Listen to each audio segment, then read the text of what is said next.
Okay,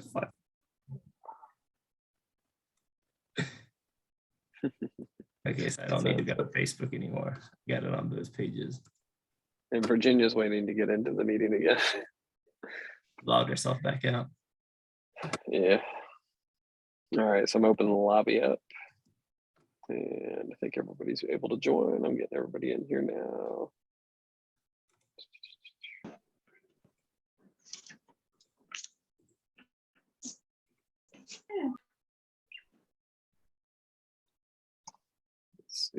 Let's see. Can people hear me? Yeah, we can hear you, Virginia. I'm just muting people so we can.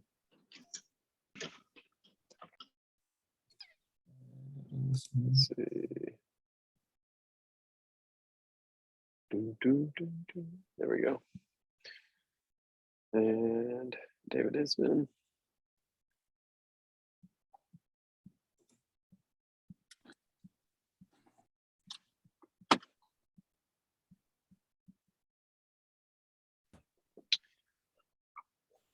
Picking my daughter up from swim here, so.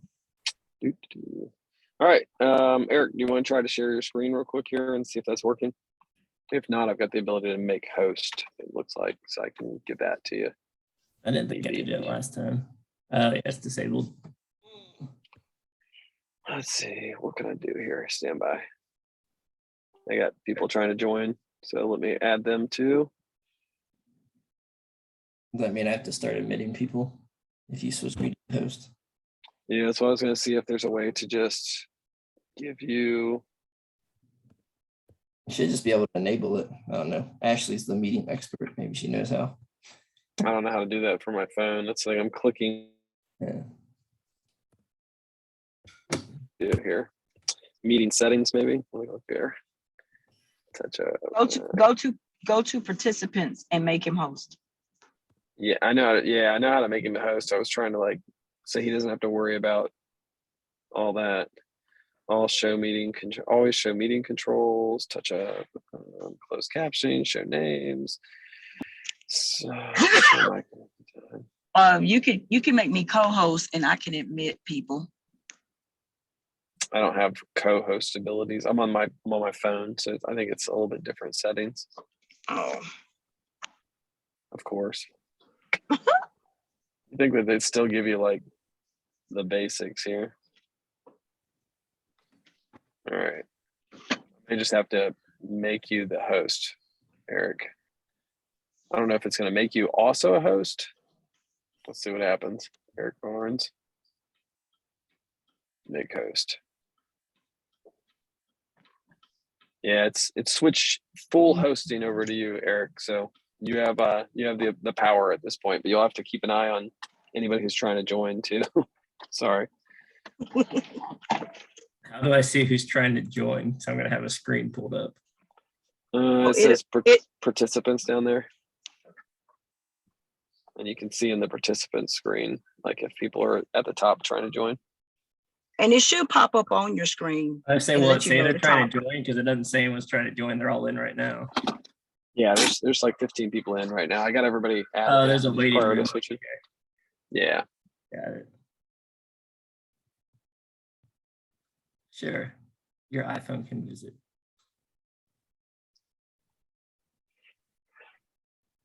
All right. Yeah, now you should be able to see your screen and everything. You gotta wait a couple more minutes, see if more people are joining, and just start.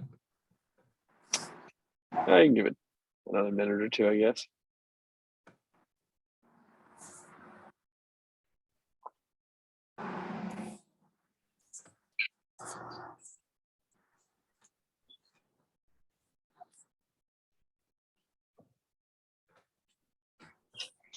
It'll be 1 minute, then we can get going. Cool. I guess we gotta close this door. Next to your stuff. Hope everybody had a good Mother's Day. Virginia, did you have a good Mother's Day? Yes, I had absolutely marvelous Mother's Day. Any other mothers? Happy Mother's Day. Belated Mother's Day.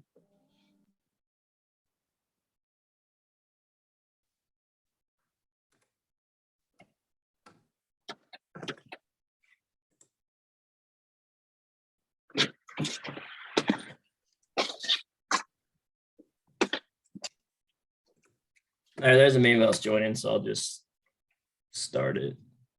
All right. If I do share screen, I can just switch between stuff, right? I don't have to be stuck on one.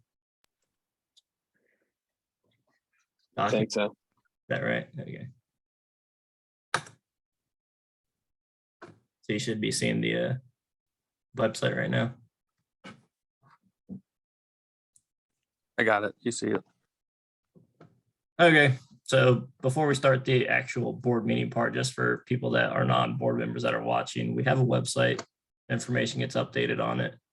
Not all the time and super regularly because it's one board member, again, a volunteer that does it. So if someone would like to be in charge of updating our website or updating our YouTube channel, which has 50 videos that you can go back through and see Rob's face mostly, sometimes Virginia's face, sometimes Ashley's face, sometimes Meg's face. But that's the two websites that you can get information from past meetings at, just as general information for everyone. In terms of agenda items for today, number one, again, is just for more in general to give people more insight into what's happening social media versus reality versus what we're doing for board minutes. So this is the kind of stuff that we deal with on a regular basis. Things like, I just asked for one thing and was told it was discussed in a meeting, they wouldn't give it to me. A lot of times it's detailed information that people don't have the background, like about the reserve study or about other things that a meeting would have spent 30 minutes to an hour going into the nuances of how decisions were made, especially around budgets for the last 2 years. So if someone says like, I asked this one thing and that turns into 3 or 4 emails and we say, you need to go look at this video. If you don't look at the video, you won't have the understanding that you need for us to even answer your questions and not come up with 100 more questions that we already answered. So that's why we normally direct people to go back and watch the board meetings, which is what we have the YouTube link for. So you'll have a basic understanding. And then if you have questions, it makes it a lot easier to narrow your question into what you're actually trying to understand versus keep asking stuff that we've talked about before that, again, is just taking up more time from the board members that, again, are all volunteers. The next one we get a lot is my town home dues increased, and it should cover, fill in the blank whatever you think it should cover. The reality is it's increased mainly because of the insurance expense, which has gone up 25%. This past year went up 37%. And there's only one insurance carrier in South Carolina that carries the type of insurance it needs because it's a high risk, it's external only. So it's a unique high risk insurance type. If someone does insurance and wants to somehow find another company or get a company that'll start working in South Carolina, because our insurance agent could only find one other company and they don't do South Carolina for that type of coverage. So we're stuck with what we have. But that's what most of it goes to. Other than that, it was increases for the daily cost of the trash, which again went up. That's going up probably again next year if we don't stay with the dumpsters, if people want to switch back. But we went with the dumpsters so we didn't have the cost increase. Again, last year, if most people weren't watching the January meeting, we reconcile the budget every year. So I can pull, actually I'll pull that up at the end and just show what budget stuff went to because we already covered that in the January meeting. But I'll go over the 2021 year-end budget again relatively quickly. And then whenever Rob, or if we have a new volunteer that wants to take over posting stuff to the website starts, then we can get more stuff updated to the website more frequently. Another big one we get is I complained about this and they didn't fix it. Happens with cars parked in guest spots, happens with I have a dead bush, happens with, again, fill in the blank. And then shade gets thrown on social media about, oh, at Rob, I'm disappointed, at Eric, I'll do better, or some other bullshit that people post online. The reality is we have a group chat that we're talking to each other weekly, most of the time daily, to go over the issues that people bring up. Normally, it gets decided within a day and then someone responds. So most of the issues, it's not like Rob or Eric decided something. The board decided something and we relayed the information. So again, I think someone posted our CCRs and bylaws the other day on the Facebook page. So if you read through those, if you want something fixed that's like you don't like your neighbor's lawn, well, if your reason is they have too many bushes, the board's not going to make them rip out bushes because there's nothing that prevents someone from having bushes. There are things that their grass is too long.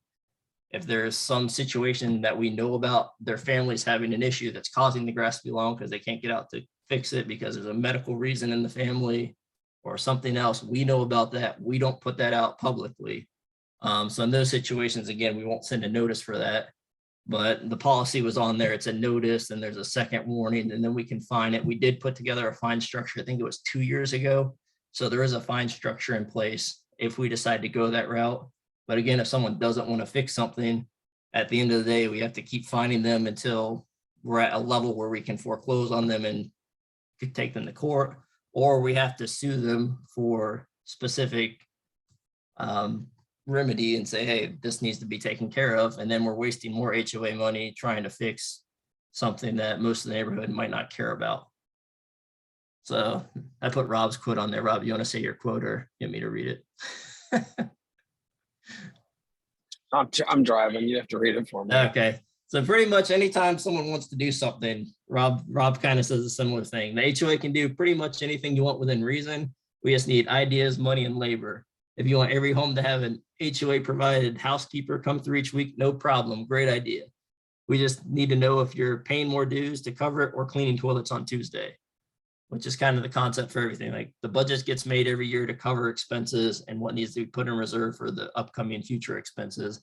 And for people that are new to the neighborhood or don't know, the reserve study gets done every 5 years by an outside company that we pay for that specializes in money management and projects that have to get done based on the expenses of communities. So every 5 years it gets redone and we see if we're on track with our reserves because we have to replace roads and sidewalks at some point when they get torn up. So that's the biggest reserve expenses.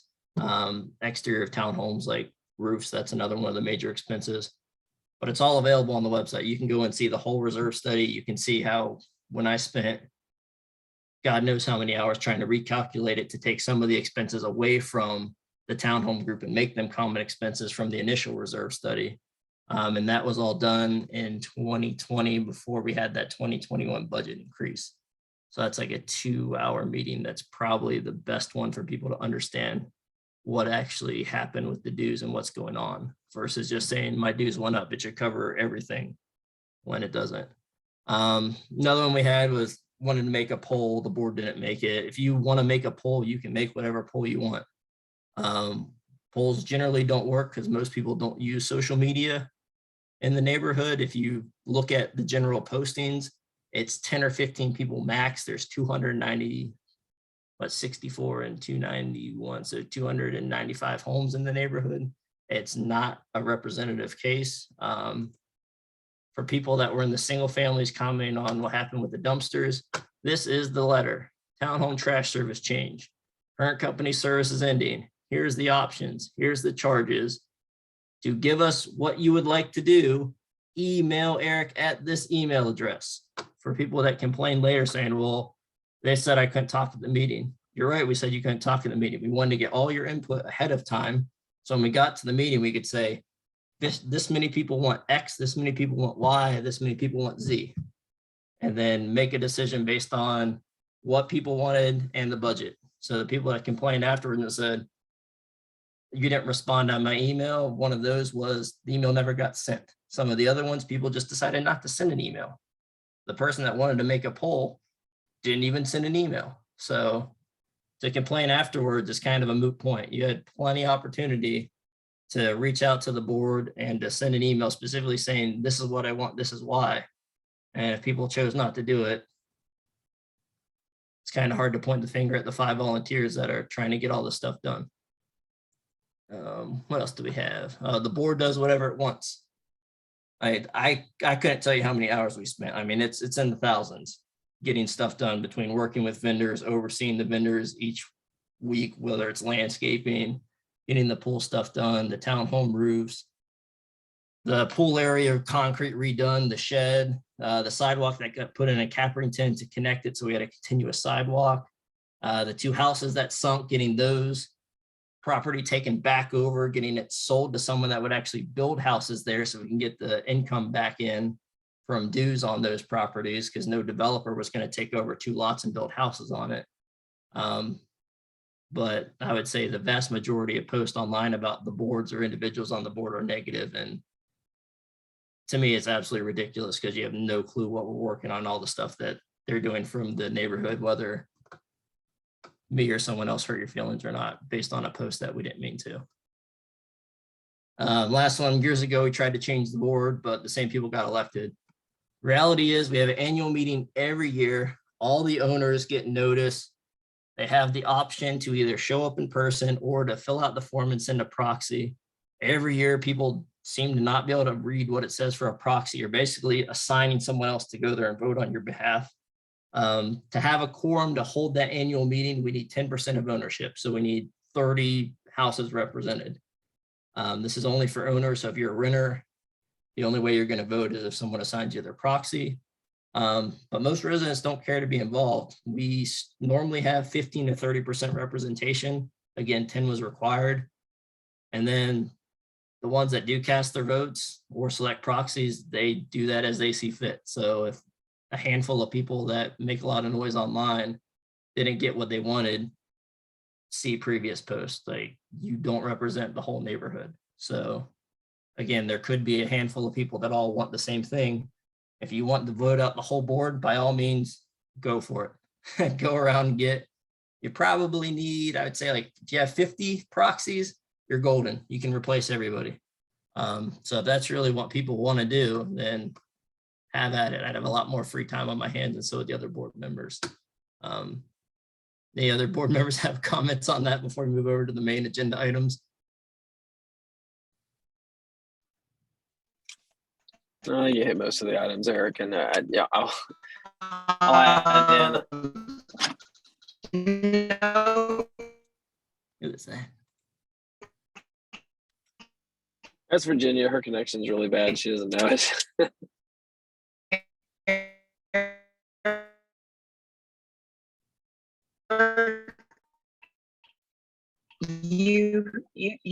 Yeah, you hit it right on the nail.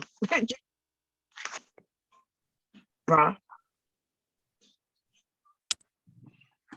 I don't know. I pointed it out before. I think when it comes down to the wanting to vote people off, the most votes I ever got and the most participation we ever had was the year that a couple of people in the neighborhood roamed around the neighborhood telling people why they wanted to get on the board, and I got more votes ever, and it was ridiculous, to the point where I then turned around at the meeting, used all my proxies from all those votes to vote for 3 board members and left 2 board members to still be elected. And the lady who was desperately going to like fix the whole system didn't even get enough votes from the people in the room. So I think the big takeaway from that should be we still listen to the 3 or 4 people, even if we don't agree with you, we still listen to you and try to apply as necessary. But I think the big takeaway should be exactly what you nailed down, which is 10 to 15 people really angry on Facebook do not a majority make. And that's, people just don't realize the number of emails we get from other people who don't agree with you, the number of messages we get from other people who don't agree with you. But we still listen to everybody. So yeah, it's the same thing we've said in the past, but I'm fine with moving on. Can y'all hear me better now? Yeah, that was better. Okay. Yeah, I just want to say also, I think I've been in this neighborhood for 12 years now. I've been on the board for 8 years. I was on the social committee for a year. So like Eric said, I think me and Rob have been here the longest, and we've seen everything up under the sun. We've done everything up under the sun for this community and neighborhood. And I don't even get on the Facebook page anymore to listen, because I've been there, done that. I just, we stick to what we do as a group, as the HOA board. I stay focused on what we're supposed to be focused on. And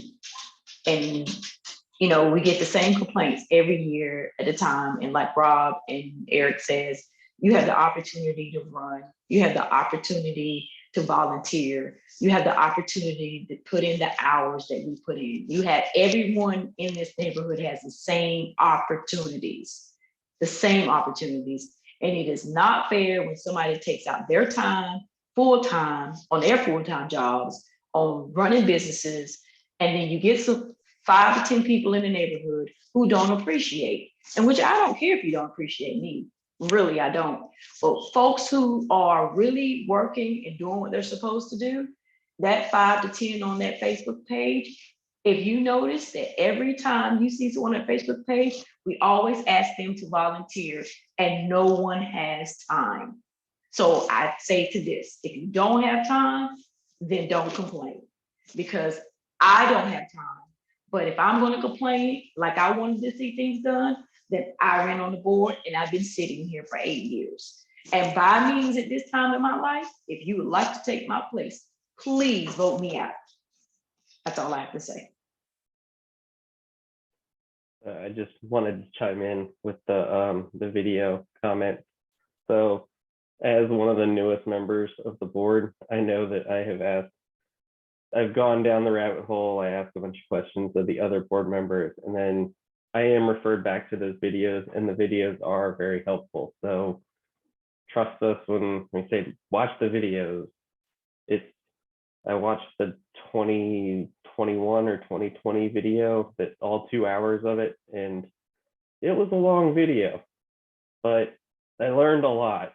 So I don't have to ask those questions now, and I can look for better stuff to do in the community.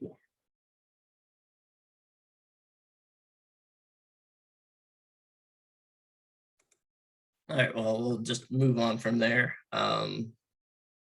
Just another touch on something that we get requests for, to give people an idea of the stuff that we see. Landscaping requests. So sometimes there'll be like a dead bush and the landscapers, we can get them to pull it out. But sometimes we get requests that are like major requests. So one person went and hired a company, like it's probably not hired, just came out and got a quote, but got a quote for $4,800 to put in river stones and pine straw. And if anyone knows anything about landscaping prices, this is all ridiculously inflated what they actually invoiced.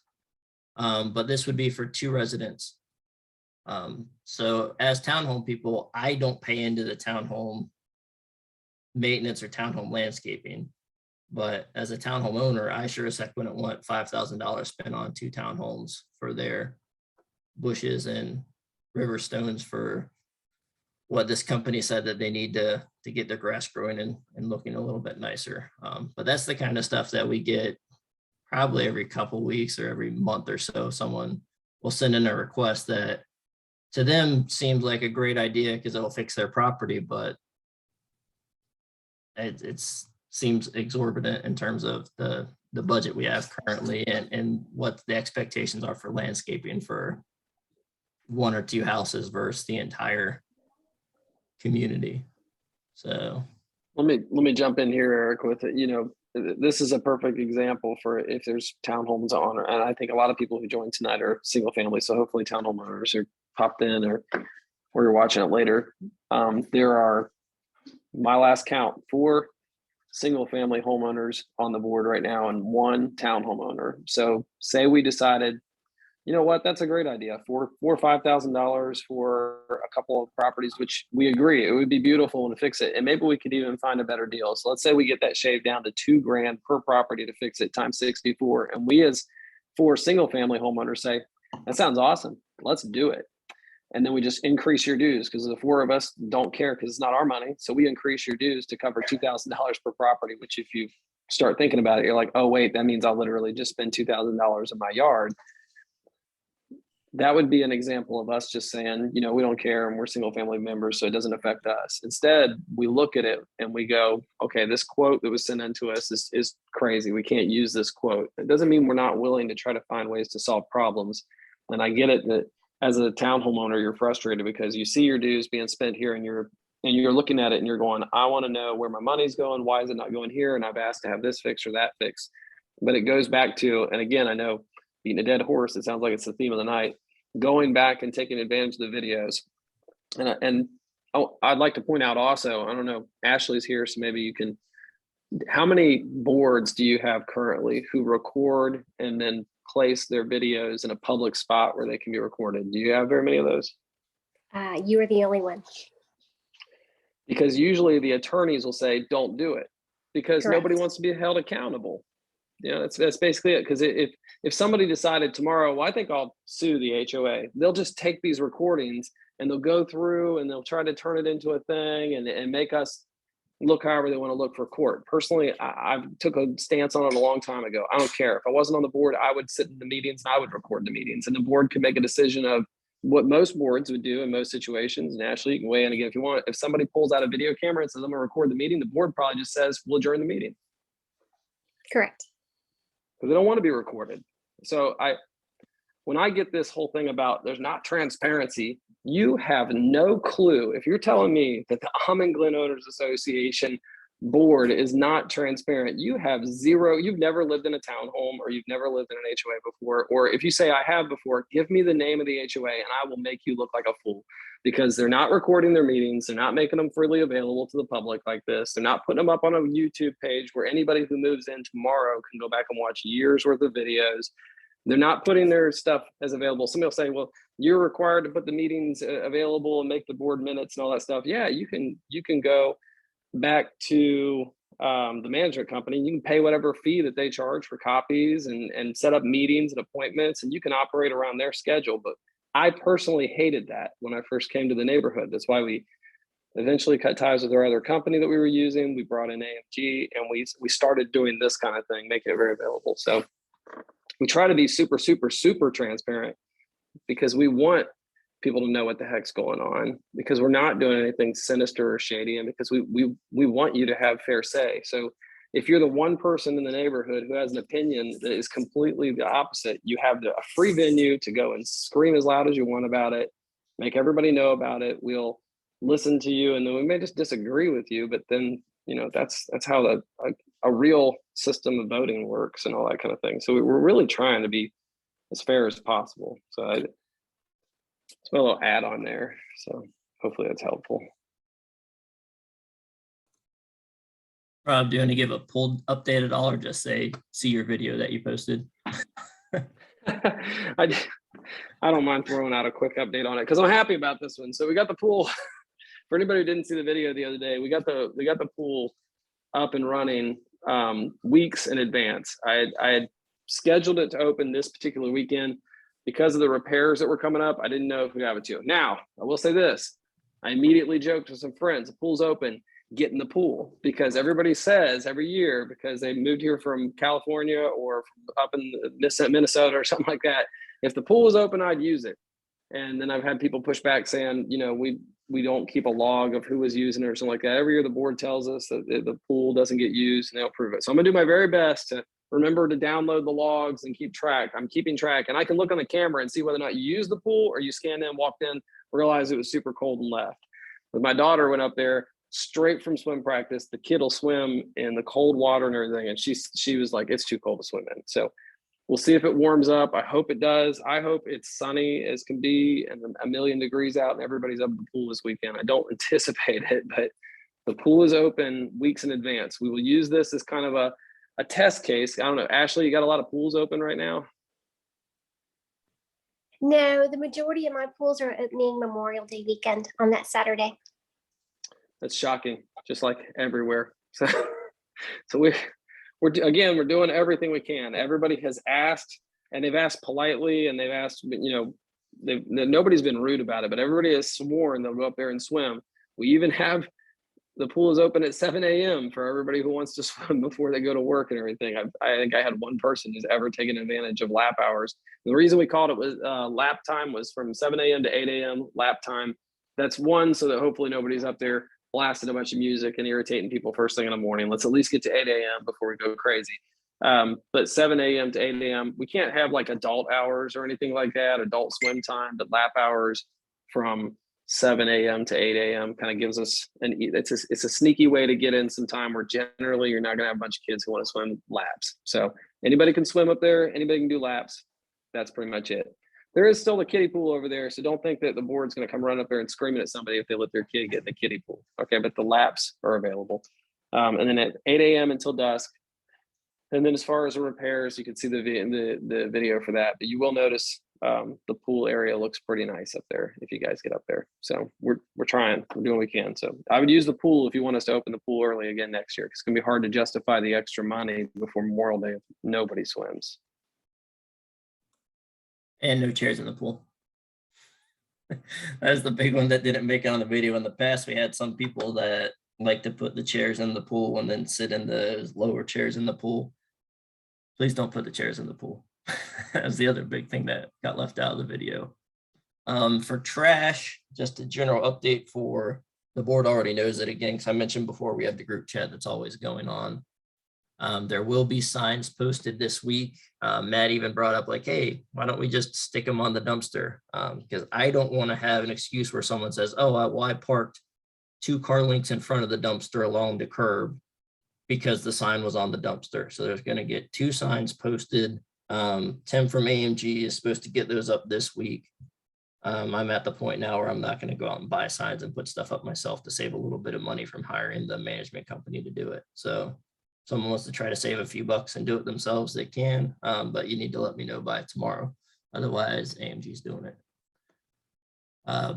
Boyce, did you have anything with if we were doing the second day pickup? I think that I'm going to start the process of doing a second day during the week pickup for the dumpsters. I went over there tonight and there was 1 bag of trash on top of the closed door. So I opened the door and tossed it in. But when I did that, they were pretty full. And it's been 3 days since the trash was emptied. So we're going to increase it to twice a week and see what happens and go from there until this levels out and we don't have this problem. Do you remember what the cost increase was for the second day? I know you I said don't, before, but I don't have it. I didn't have time. We found out that it was full, like an hour ago. I didn't have time to go back in my notes. So I apologize to everybody on this call about that. I'll have the numbers probably tomorrow, but I don't remember it being double. I think it was 50% more. So that would put it in the neighborhood of $385 or $395 a month, up from $265 a month to have twice a week service. Still well within the budget that we had set for the other trash company. So still should be okay, right? Yeah, no, that was the one thing I was greater. Even if we didn't have the exact number, that it's still with the second day a week pickup, it will still be under what was budgeted before with the valet pickup. So again, it won't have any impact on dues or expenses. It will still should end up, again, assuming we don't have to do a whole bunch of bulk pickups because people are throwing a bunch of crap outside the dumpsters that they have to remove for $140 a time. But with the 2-a-day pickup, as long as everything's in the dumpsters every time, it'll come in under the trash budget. And like we've done, I guess we talked about probably almost every board meeting, and we did it in the January meeting. Any savings that were townhome specific savings that don't get spent in the calendar year get moved into the reserve account in the next year. So it just boosts the reserve fund. So less money have to get contributed to reserves. So that's a general announcement for that. The next one that most people not on the board will be like, what the hell are they talking about? Harrisburg Regent Parkway. I'm assuming everybody that lives in the neighborhood has driven down Harrisburg at some point. You'll see that they're cutting down trees along the road. They have markers for where the road's getting expanded. The whole way down to Providence Road is going to have a 2-way turn lane put in. So the whole road's getting expanded. They're redoing I guess it's not Providence Road in South Carolina, but whatever that intersection is, when you go south, the traffic light is getting redone.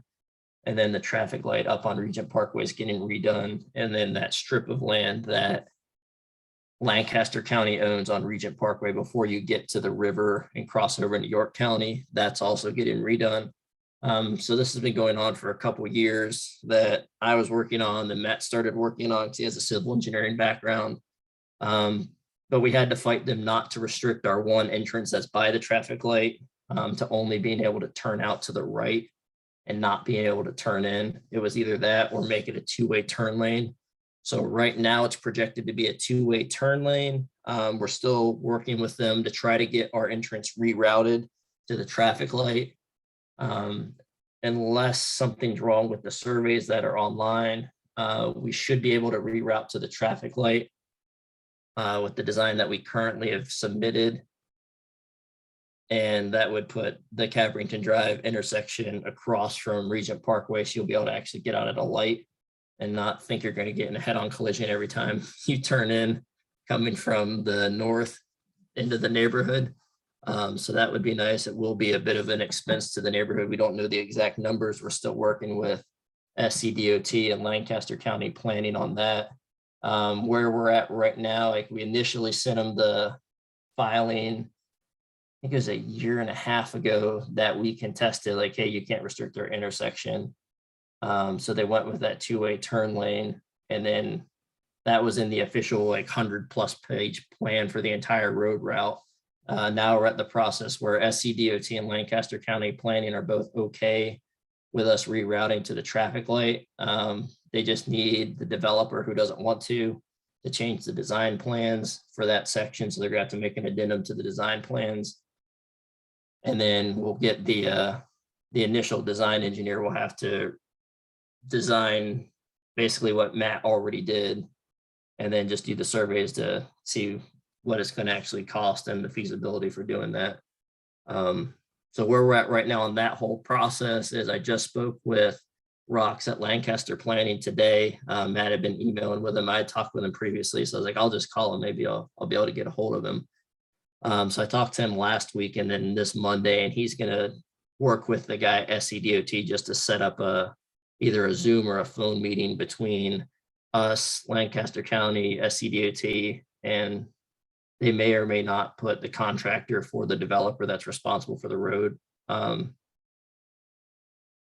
construction or improvements, however you want to call it. I don't know if they're going to be on the call or not, or it's just going to be with us, Lancaster County and SCDOT, but they're working on their schedules tomorrow and then giving us a couple times where we can all get together and just talk about the next steps going forward, because they both want us rerouted. And really it's just the developer not wanting to have an additional expense. But if Lancaster County and SCDOT both tell them they have to do it, then their hands will be kind of tied. So that's what's going on with that. Lots of fun there that most people don't know about. Anybody have anything on that? Matt, did you have anything? I didn't put names on that one. Put in Eric and Matt. I imagine the design civil engineer firm will be in there as well. Working there previously, they're pretty affordable, so hopefully it won't be that much of an expense, but I don't know. No. And that's just something generally for everybody to know that'll be on the recording, is that they're probably going to come back and say that the redesign and the initial survey we're going to have to pay for, and then try to work out what the total cost is going to be and how much they're going to make the developer be responsible for, how much they're going to just take on themselves to make it safer, and how much they're going to want us to contribute. We haven't talked about that at all with them, but we're probably going to be spending a few $1,000s at least on the redesign and the survey just to get that done, because if they're going to have us pay for that to get our foot in the door, we need to, because the reroute needs to happen before traffic gets too crazy with, what is it, like 600 to 1,000 new homes coming in on Harrisburg Road south of us. So for anybody that lived here pre-COVID, trying to go to work going north was a disaster. It's going to be even worse, where that traffic light by the Habitat for Humanity restore gets backed up all the way past our neighborhood. So that was always fun. All right, so the last thing, budget update. So this is just for the board, the transfers between the operating reserves that we approved in the last meeting, those all got done. And miraculously, nothing got messed up this time. So the power of CC worked to make sure everybody was on the same email, and there's no way they could mix it up.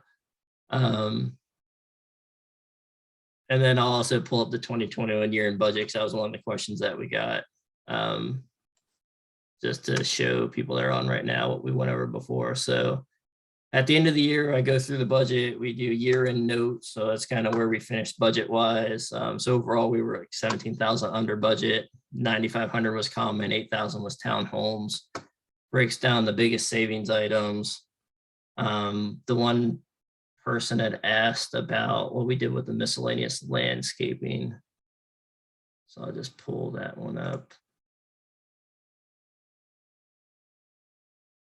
So every year we put in miscellaneous landscaping. Generally, it doesn't get spent unless there's like something big that we need to do extra on top of the landscaping contract.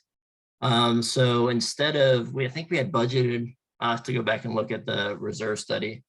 It was either somewhere between like $8,000 and $10,000 for clearing trees and everything around the retaining wall, which is between Caprington and, is it Kiltrin that's on the other side of the ravine?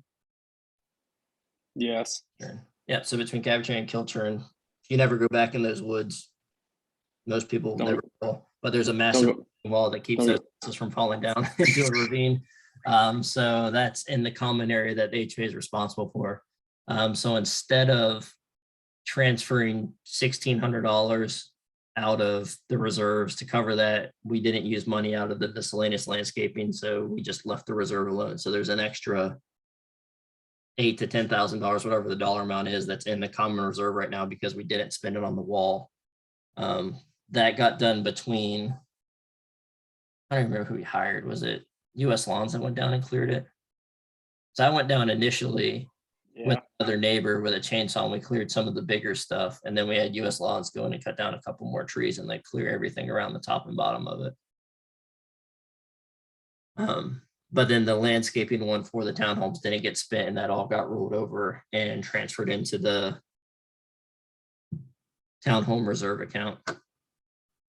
But this gets done at the end of the year. It's normally the first meeting. If the end of year budget's done in January, it's done the January meeting. If not, it's done in the March, but we'll go through, this all gets done year-end notes.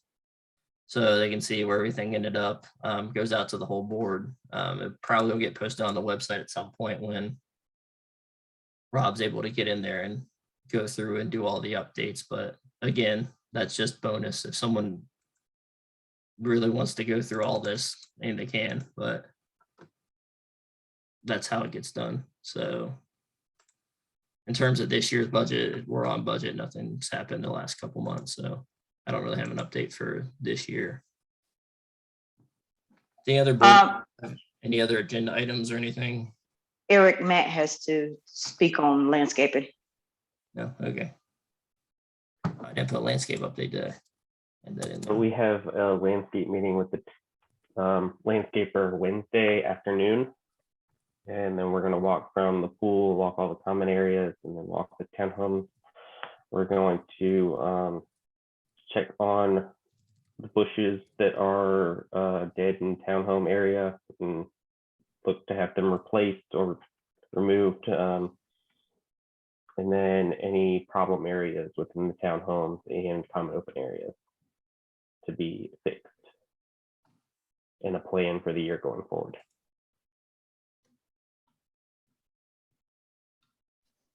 And that also includes new planting on the flowers also. We're gonna put that on the schedule. So that should be coming up pretty soon.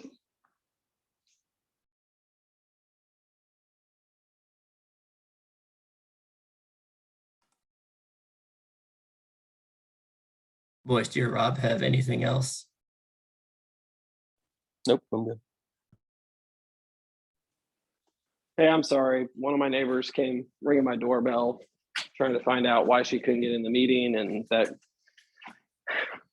this may surprise you when people randomly show up at my house after dark. It takes me a few minutes to figure out who's come to my home. So the only thing, did you guys talk about, I'm sorry, I got distracted for a minute. Did you guys talk about the questions in the chat? No, Not we just a went over question. the landscaping meeting that we're having Wednesday with the landscaper for the townhomes and common open area. Okay, so the only thing I would say about it, just to cover, because David was asking about specifically, and I've seen this several times. It's come up in the past over the years where people will say the landscapers are not fulfilling the terms of their contract, and I think I sent a copy of the contract over to his wife. If you can show me where they're not covering part of the contract, we will absolutely address it with them, and they do have the meeting he just talked about. So if you can like highlight, but most of the time it's usually a misunderstanding of, well, the landscapers aren't making the grass grow. Not what we pay them to do. Not what we pay them to do. We don't pay them to come in and put more grass down, except for certain times of the year and in certain situations. So if there's a bare spot and we have them overseed, and then they come through and they do more work. But if we need to have like say you want to fix an area where the grass is not growing, or you want trees cut back a certain way, or bushes replaced or something like that, those are all extra expenses. So if there's a part of the contract when you look at it and you go, I don't feel like they're fulfilling their contract, then you need to let us know so that we can specifically address that. Because we've had stuff in the past where they, not particularly the landscapers, but a vendor wasn't doing what they're supposed to, and once we knew about it, we could address it. So if you're looking for that information, we'll make sure the contract's available to you. I have no problem. You can follow landscapers around and watch what they're doing. Don't talk to them. Leave them alone. Come talk to us. Don't flag them down and say, hey, you need to do this or you need to do that. They don't work directly for you. They work for the community. But let us know if they're not fulfilling stuff. And David, I emailed it to your wife at least twice. So I don't know. Ask. I can email it to you again probably. If you want to email the Almond Glen HOA@gmail.com, I will make sure that your wife gets a copy of the contract and you get a copy of the contract, so you can feel free to look through it. I'm almost positive it was your wife that I sent it to, but we'll get you taken care of. It was. I was CC'd on that. They got it a couple weeks ago. Okay. Yeah. She has it and just didn't mention it to you or something like that. I get it. My wife and I see each other, two ships crossing in the middle of the night. In fact, she just walked by saying goodnight and going to bed. And that's the second time I've talked to her this evening. So I get it. But yeah, that's where it is. But if you email almondglenhoa@gmail.com and you're like, I'd like to know about the contracts or something like that, we'll get them to you. We'll send them over. That's all I got.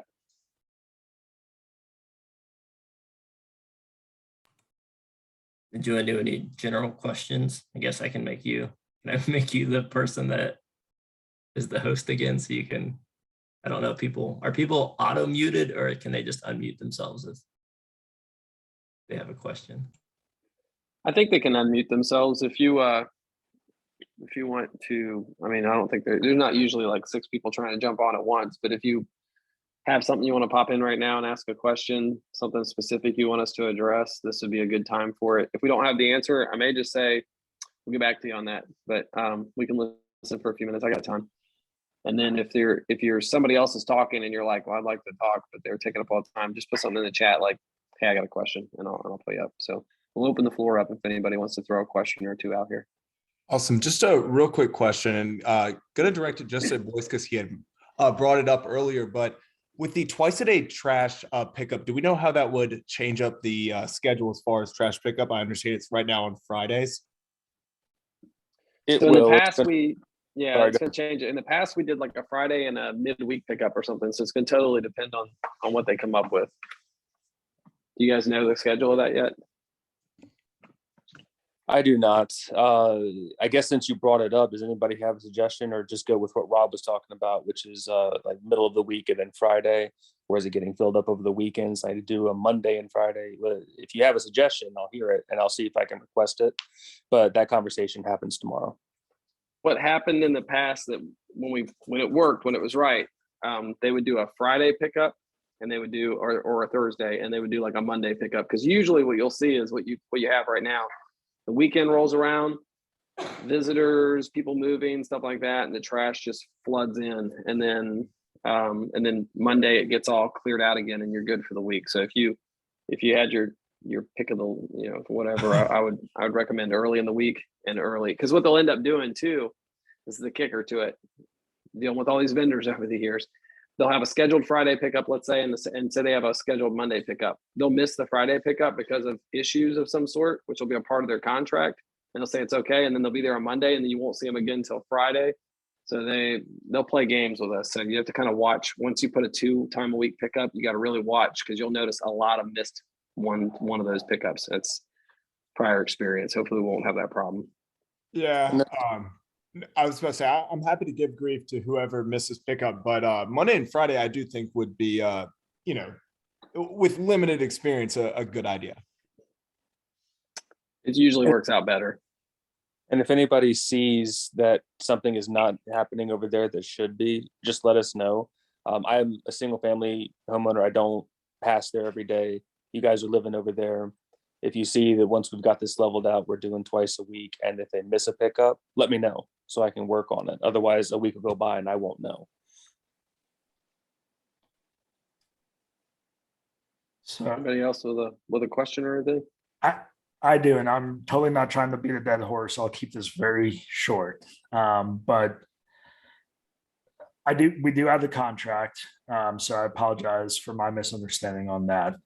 But are you guys given from US Lawns a schedule saying on X date seeding happens, on X date fertilizing happens? I've lived here for several years. We're paying more and the grass is deteriorating. And so to me, it feels like, and through several different landscapers that we've had in my short time here, we're not getting those services occurring. I don't see aerating, I don't see fertilizing, I don't see seeding happening. So do you guys get a schedule when that occurs so that we can know ahead of time, okay, on this particular week, this is happening? Not because we want to micromanage, but just so that we can then attest that it is actually happening and we're getting what we're paying for. Yeah, so last year with working with US Lawns, I specifically talked with the guy who was handling the contract last year and was like, hey, let me know when these things are happening so that we can update people. I think we started doing that in 2020. We're like, hey, when you're going to seed, let me know because I want people to know it's happening. So we started doing that a while back, and there were posts on the website that you can go back and find when those things were done. They are doing them. They did do them. The problem is you go in, you put down seed all over the place, and you do some fertilization or whatever they're going to do. Maybe they do their aerating they're going to do, which, there's a difference between you don't overseed Bermuda, you do overseed the fescue, you do aerating in certain areas, not in other areas. And then without regular watering and stuff, it doesn't grow. And unfortunately, we don't have like sprinkler systems right around each of the townhomes. And if you know that their seed was put down, there's a couple families over there who religiously watered their yard, and their yards are growing better than others. So it's a kind of a combination. And then you've also got the trees are an issue. So you can seed the heck out of it, but if the shade trees are blocking the sun, germination's not happening. So there's a lot of issues there. And yeah, I mean, it's a frustration because we want the neighborhood to look nice. It's just spending money to get there. So, but yeah, to answer your question, we do get an update as to when they're going to do stuff, and I'm happy to try to put that information out as we did last year. We're coming into the spring, landscaping's getting kicked off. You got a couple of people focused on it. You got a town homeowner who's focused on it. You got a single family homeowner who's focused on it, and more eyes are better than just ours. We put 4 eyes on it. You guys put another 6 eyes, 7, 10, whatever. You got people over there. And yeah, because we want this to be better. That's why we sent that, not because we thought that amount was reasonable, but because we legitimately want something to be done. So. And the other option too is to take, I think Boyce has said multiple times, hey, if you want to join the board, and if you say I don't have time, I'm gonna laugh at you right now. If you go, well, I'm really busy, I'm like, ha ha ha ha ha. I'm working on triple homicide. I don't think that's a totally fair thing, because people do have plenty of other things going on, and we're trying to find other ways of getting it done. So if you're saying the only way to get things done is to be on the board, I don't think that's a totally fair assessment. No, it's just the most direct way. If your view is, man, if I was there, I would do this to get it done, and you don't feel like it's getting done. The reason we usually do it is usually one term on the board is enough for somebody to go, oh, I see the problem. So I offer it out there anytime. We always have an opening on the board. There's always an opening on the board. There's always an opportunity to get very, very involved. And Yeah, I hear you with you got plenty of things to do. So I'm pretty busy. I get it. Can I ask an honest question just about the time commitment? Because I personally like have not volunteered at all for the board because I imagine it's a ton of time. But you know, because I'm willing to say that, like, what is the time commitment for the board? So it is a choose your own adventure. It really, and I say that in all honesty, you know, that my first 5 years on the board were my heaviest, busiest time frames. This year I am literally in the middle of working a triple homicide. Okay, that's what I do for a living, and I also have several sexual assault cases active. I've got 14 cases on my table. So that means there are all these people associated with those crimes who want a piece of my day. And then my daughter has swim, and my wife is a full-time employee at a hospital. You know, so I understand being overwhelmed. The good thing is there's always somebody else on the board who's there who says, I will take on a chunk. So Eric has really stepped up over the last couple of years. He has taken on tons and tons of stuff. That's why he's doing so much in the meeting tonight, because he's taking the time to put it all together, and he's put countless hours in. So it's a choose your own adventure, in that the best thing about being on the board is you're directly involved in everything. Like if you want to know all the dirty deeds that are going on with people's dues not getting paid, or who owes money to the HOA and how things are getting handled and what foreclosures we're looking at, this is the place to be, because these 5 people have direct insight into what's happening on all levels. Because there's a lot of stuff you just don't want to share people's dirty deeds out there. You don't want to put their details out, their dirty laundry, so to speak. So being on the board gives you a direct insight. So you've got some board members in the past who have been very, very active on the board, and they're constantly involved in all the major decisions, and they're taking on these extra tasks, like the guys are working with Lancaster County and they're spending time looking at stuff. And it also depends on your skill levels. Like I'm not a lawyer, so I don't do the things that Eric does. I don't have a civil engineering background, so I can't help with the problems on the construction up here. I did have a lot of ability and a lot of back and forth with keeping the pool from having to cost us $300,000 back in the day. So it depends on your skills. It depends on your times. I assure you, there is nobody who has not enough time to serve, unless you just legitimately, I mean, there could be a circumstance where somebody is like, yeah. Well, and that's it. Somebody would be like, you know, I'm a single parent and I work 8 jobs, and, you know, but I mean, I was picking my daughter up from swim as I was starting this meeting off tonight. So, you know, it's a group text where we're talking about stuff, and it'll be like, hey, can somebody meet with the landscaper today? And you might be like, actually, I can. And then you go and you meet with the landscapers, and you can have the most direct impact, because, and that's why I say, like, you can always go through other channels where maybe you help out with a committee if we throw a committee together, or you just volunteer to go unlock the pool if it needs unlocked or something. You know, there's always little stuff that somebody can do, but your most direct way of controlling what's happening in the neighborhood is to serve on the board. So I always encourage people to run on the board, even if you just do it for a year. You're like, you know what, I'll get on for a year and I'll help out. I can't give a lot of time. You might find out you got plenty of time to do stuff you didn't think. You might also find out that, you know what, it's actually way more than I ever thought it would. I don't like getting yelled at or something. We had one board member, she was like, I just hate all the negative activity coming towards me. But it is what it is. But I think everybody should try to serve at least 1 year, because it gives you so much insight, especially if you're new to the neighborhood. And if you're looking for analytics, if you want actual numbers for the time spent. So I've only been on the board, I don't know, 4 or 5 months, something like that, and only completed one project. And that was the trash thing. And that project, I may have between 20 and 30 hours over the course of a month invested into that project. And then outside of that, I would say I probably spend, I don't know, between 15 and 30 minutes a day doing just random stuff board related. Now, again, my big project was the trash, so I'm doing a lot with that. But it's about that much for me, 15 to 30 minutes a day for the HOA board. Some days there's nothing going on, some days there's a lot. And then a major project, I have analytically almost 30 hours into that. And I can't even imagine what the Lancaster County road project is. Maybe you guys can weigh in on it. But it's just like doing any other type of home improvement project, except for you're doing it for hundreds of homes instead of just one.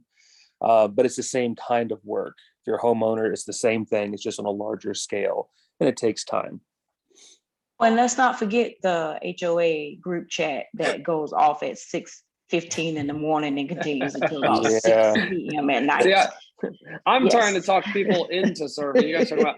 I will say this though. I will say this to. I think it's Andrew that was talking a minute ago, and to David who was talking before. I will throw this out though. If you can't serve on the board, the next best thing you can do is show up to be a part of these meetings. I mean, this is a couple hours of your evening that you're dedicating to it, but it's a huge help to us because we can have a conversation. We know each other. You see me at the pool. It's not such a big deal to come over and be like, hey, you're Rob, right? I'm like, yeah, man, what's up? You can be like, can I interrupt your day with some HOA stuff? And most of the time, I'm like, yeah, why not? What do you got? I'll talk to you about HOA stuff all day. You can't catch Eric at the pool. He doesn't go to the pool, but you can maybe catch him on a walk. And if you walk with him and you don't act too crazy, he might answer your questions. But I mean, that's one of the things that's nice about Almond Glen compared to other neighborhoods. I've lived in other HOAs. You can't even figure out who the board members are. I have literally had, again, think about the type of work I do. I've had neighbors tell people who randomly show up in the neighborhood, like, do you know who your board president is? And they just send them to my house. So we are a very accessible board, but coming and be able to participate in the meetings is it's a huge help because it helps us out. Well, I appreciate all of y'all, and then yeah, I'm more than willing to help out for sure. I mean, shoot, I've given my opinion quite a bit as a new neighbor, so yeah, I'll end it with that. But I appreciate everybody's responses. Yeah, man. And Andrew, this is Eric, just to piggyback back off that. We used to have a lot of different committees of things that people were interested in. We had a town hall specific committee that Kate Carter was leading, and then she got on the board and then it kind of fell apart. Then she moved out of the neighborhood. So if that's something that people are interested in bringing back, Matt can put together a town hall committee and have what we did in the past. We had 3 people. That would kind of look out for the town home area, bring suggestions to the board for the specific projects they want to use the budget money for. So instead of getting random requests saying like, hey, do this to my yard or do this to a mailbox or whatever the individual request is, they would kind of go around and say, hey, these are the bigger things that need to get done for the town home area. And then make a project list, and then we can budget it out and make a timeline of the things that need to get done. But that went away last year. So again, if there's something specific that you're interested in doing, we could always make a committee and you can run around and do stuff to your heart's desire.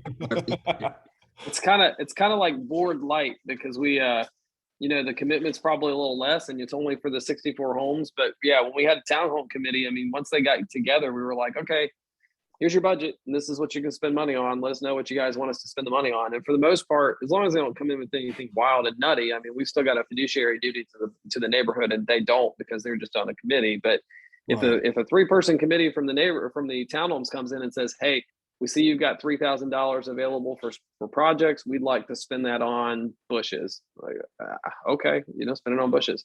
Or if it's, one of the things that hasn't got done, we rolled over money with a plan to pressure wash. We had to hold off a little bit because they didn't know what was going to happen. So pressure washing really needs to be done probably in the fall. I mean, it could be done in the summertime, but even it's something as simple as, hey, let's have a pressure washing company come in. That's like $10,000 or $13,000, and you got to organize getting somebody from each of the townhomes to let us use their water, and then making sure that we reimburse them. That's a lot for 5 people who are trying to do everything all the time. So even if they said, hey, we'll come together and we just want to make sure we get that done. Yeah, Eric's right. It's a huge help. And it's it's direct involvement. Yeah, I'm happy. Oh, and I'm sorry to interrupt you there. I was just going to say, I'm absolutely happy to do whatever I can. You talked about the skill set. Now you had mentioned lawyers and that sort of thing. I'm just a dude that is concerned and would be willing to give some time. But that being said, especially if we can, if there's a realtor in the area, like my main concern, I'm sure, as everybody else's, is property value and maintaining or driving that up, right? As the owners of these places. So whatever I can do, that'd be awesome. If y'all want to reach out, fantastic. I'll reach out to y'all if that would make it easier, but happy to volunteer my time. Yeah, we'll definitely use and abuse anybody who says they're willing to give their time. And it's the more help we can get on things, the better. And as far as skill sets, you start on the front end and say, well, I'm just a dude who's interested in making sure we get things done. But then you start talking and you're like, I do construction stuff or something sometimes on the side or whatever. And we're like, do you want to help us? figure out how much money it should actually cost for this project or something. So, little things can turn into bigger things. So yeah, we'll take advantage. Anybody else got anything? Chrissy, you guys got anything from, I see you're on here. I think I saw Petra earlier. You guys got anything social wise you're trying to get done that you want to throw out there while you're on? This is Petra. We are trying to probably do the pool party on the 4th of June. We're just waiting to hear back from a couple frozen treat food trucks. But it looks like it's probably going to be the 4th. We have a movie night. I'd have to look at the calendar. We finally were able to get King of Fire to come, but we booked them so long ago. I can't remember what weekend it is in June. It's either the 17th or the 24th, that Friday. So we are going to do a movie night and King of Fire for dinner. I think that's what we have right now. Cool. And a shameless plug for a group of people who are doing something on their own. They're not HOA sponsored, so they don't have a bunch of money from the HOA. So seek out the ladies from the social club because they do that. I don't know. You guys got any guys? I said the ladies. It was ladies before, but I'm sure the husbands get pulled into and anybody you can suck in for help. But that's all. Every once in a while. Yeah. You can abuse them. Use and abuse. Yeah, that's all donations and stuff. So if you throw them a donation, it would be helpful to them because I think you went into your own pockets for a while there, didn't you? Yes, and we still are. So we're gonna try to defer that. We're getting good participation, which is great to see. Cool. Anybody else with a thing or something? Mary, I saw your thing about you'd like to serve. If they do a townhome committee, you'd be interested. So if that's what we end up doing again, we'll let you know. Anybody else got anything? I do. Let me say this. Ashley, if you're still here, you can go ahead and bounce. It's 9:15. I'm sorry to keep you on so long.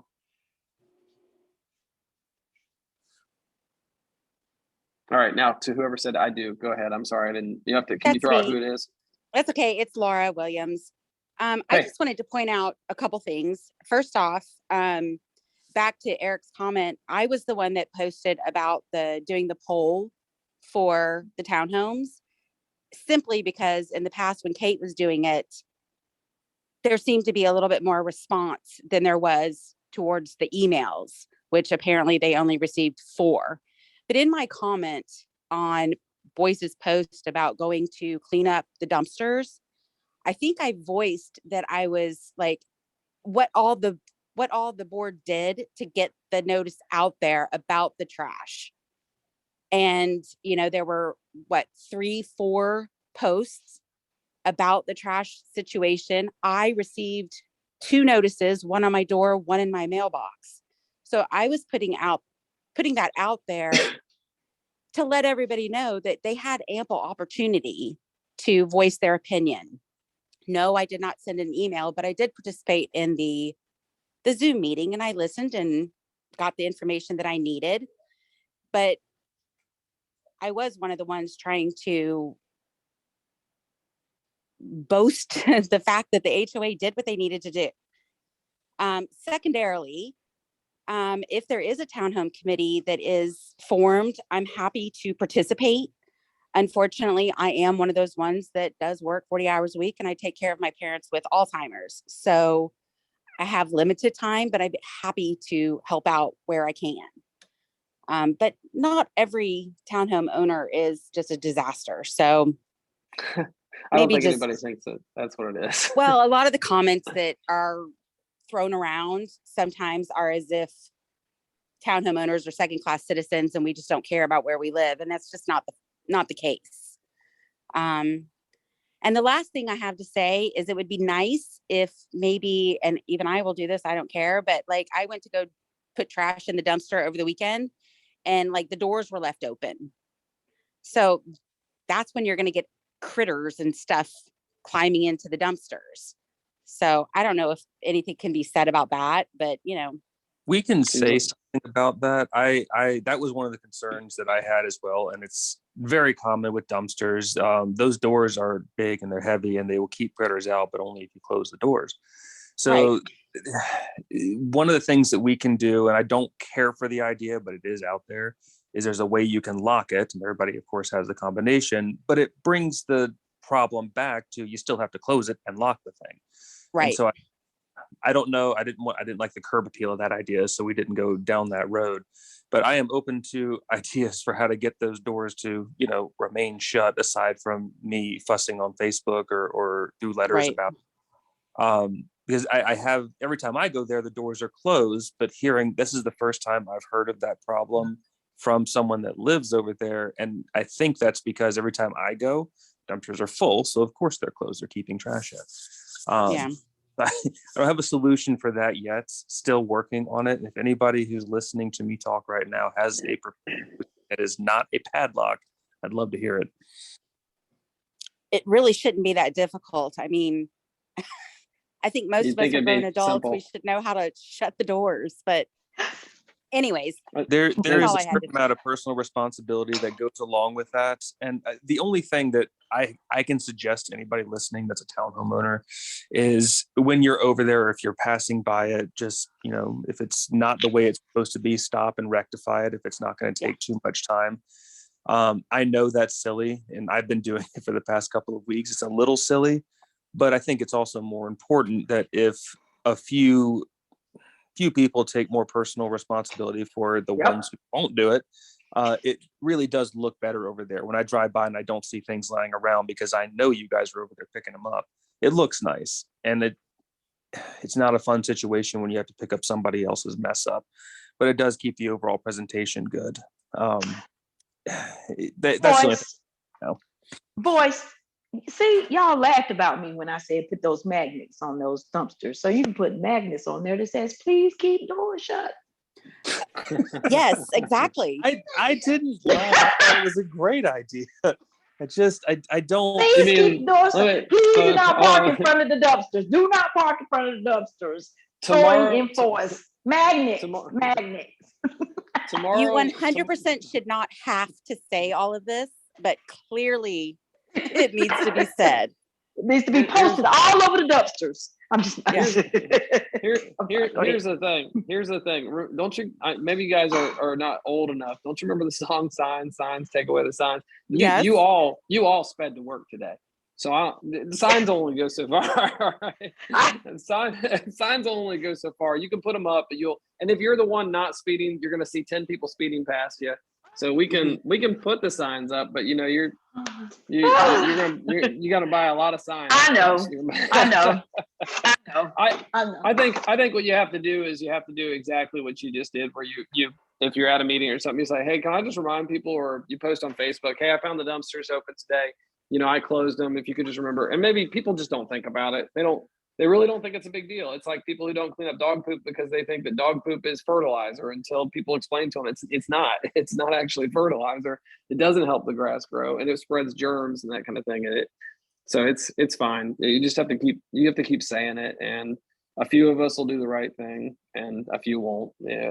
The problem is, and to go back to your thing about, town homeowners are not all a disaster and all that kind of stuff. Nobody means to imply that. There's probably, like anything else, it's about 10% of the community that causes all the problems, issues, and stuff like that. You see that in law enforcement.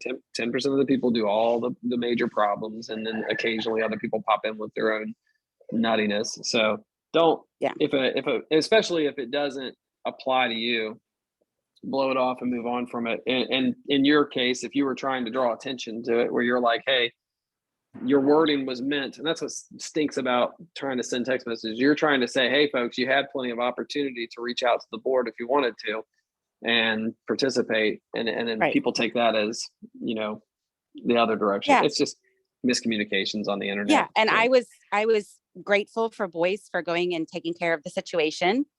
And 8 days in, it shouldn't have had to be done, but clearly it did. And I think, we're all adults here. Let's just take care of the stupid dumpster situation and move on. That's where we're at for the next year. And let's be nice about it. Hopefully it'll be a temporary problem, because honestly, I mean, it's gonna probably be an added expense, but we Yeah, worked I really know. hard back in the day to get that that service, the door-to-door service. So hopefully we can figure something out. The tough thing was, and what people really need to think about over the next year as we look around, try to figure it out, 96 of those full-size trash containers, or I'm sorry, 64 of those full-size, I think they're 96-gallon trash containers, being drugged back and forth. I think most of them ended up sitting in front of homes and stuff. And it was just like, this is going to be a disaster. So I don't know what the Yeah. long-term solution is over there. No, I was one of Um, those ones that I live in a townhome that is in the middle, and I would have had to drag it around and, do all of that stuff. So I What a wasn't problem. necessarily for the dumpsters, but I also wasn't necessarily against them. But now that we're 2 weeks into it, I'm like, oh, should have paid the $8 Yeah. and, moved on. But it is what it is. And, I appreciate Boyce taking care of what he has, and hopefully everybody else will do the same. So that's all I have. Sounds There good. is an alternate solution that I don't know if it was ever presented on one of these calls, and I'll do it now really quick. There's a way to have the 96-gallon cans, and those are the standard size big trash cans you see on the curb when single family homeowners roll them out. They are, I believe, 30 inches wide. And if you were to, you can do corrals for them where you just, it's a semi-permanent, decent looking structure where you put them in there. When the trash day comes, you slide them in their little corral. It looks nice, or you can leave them in the corral. We looked at that too. The problem was 30 inches wide, 6 inches on each side, whatever that works out to be, 42 inches wide per trash can times 64. I think it was 180 linear feet of corrals, whether you do it in one spot or 2 or 6, it doesn't matter. It worked out to be way too much space and way too much of an eyesore to make that work. So I did go down that road and stopped when I figured out how many feet it would have been to make that look right. So that's something else we explored and discarded because it would have been an eyesore, even worse than what the dumpsters potentially could be. And y'all have got the dumpsters looking good so far. I mean, we've had the hiccups, but they actually look pretty good over there right now. Well, possibly if a townhome committee is put together and there's enough people on it, then these kind of things can be discussed over the next year and we can decide how to move on. Yep, that'd be the concept behind it. I mean, if you think about it, the idea of a townhome committee is just formalizing a group of people from the townhomes getting together and figuring out, hey, what's the best way to do this? But instead of it not getting done, you get a little formal group of people that gets together and kind of sorts it out. So. And maybe you get more than 4 votes. Yeah, it'd be nice to get more. We say that though, but I mean, you got 4 emails, and then the guys went around and talked to people. We come into contact with people on a regular basis that we communicate with about this stuff. We just, 4 people took the time to email, but I had Right. messages come from 2 town homeowners, stuff like that. So you get a decent amount of input. There's a lot of rentals over there too, so a lot of people, they think because they rent, their opinion doesn't matter. And honestly, the people who rent here probably know more about the neighborhood than the people who own the home here. So even if they can't vote at the annual meeting, we encourage them to participate. So if you know somebody who's a renter and they're like, I never do anything with the HOA because I just rent here, like, and go to the meetings and have some input. It's your problems too for now while you're here. That person might have some great ideas. So anybody else, anything?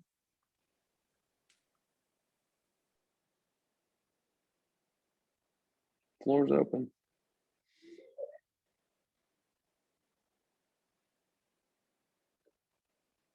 All right, if there's nothing else, you can always email us at, almondglenhoa@gmail.com, or you can message through Facebook, or I'm still on Nextdoor, but I don't go there very often.